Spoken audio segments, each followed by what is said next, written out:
Hi, and welcome to the Essential Data Analysis Skills for the PI User Lab. My name is Ali, and I work as a Systems Engineer for OSI Soft.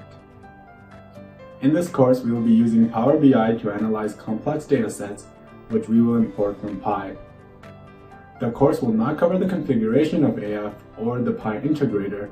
Instead, we will be working directly with PI data in Microsoft Power BI.